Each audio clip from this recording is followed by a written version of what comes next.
নবী করিম সাল্লাল্লাহু আলাইহি ওয়াসাল্লাম বলেন, হে আবু যার, আমি তোমাকে ওসিয়ত করছি আল্লাহকে ভয় করার।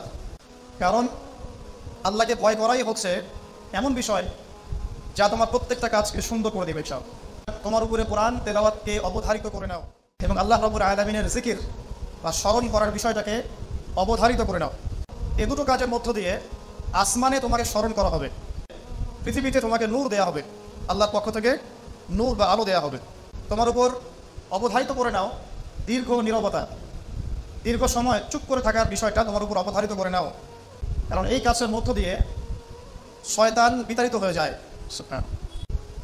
সাবধান থাকবে, বেশি বেশি হাসবে না, কারণ যারা অধিক পরিমাণে হাসাহাসি করে তাদের কলব মরে যায় এবং চেহারার মধ্যে নূর চলে যায়, চেহারাগুলো জ্যোতি বা নূর থাকে না। সর্বদা সত্য কথা বলবে, সত্যের উপর থাকবে, যদিও এটা অন্যের কাছে তিক্ত হয়। সত্য কথা বলবে যদিও এটা তিক্ত শোনায়। আল্লাহর পথে কাজ করার ব্যাপারে বা আল্লাহর পথে চলার ক্ষেত্রে, আল্লাহ দিন পালনের ক্ষেত্রে নিন্দুকের নিন্দার পরোয়া করবে না। যখন মানুষের ব্যাপারে তোমার নেগেটিভ কোনো মন্তব্য করতে হয় বা কারো ব্যাপারে যদি নিন্দা করতে চাও, এরকম ইচ্ছা জাগে মনের মধ্যে, তাহলে আগে চিন্তা করবে যে এই দোষটা তোমার মধ্যে আছে কিনা। অর্থাৎ নিজের নফসের খেয়ালটা তুমি আগে বেশি নেবে অন্যের নিন্দা করার আগে।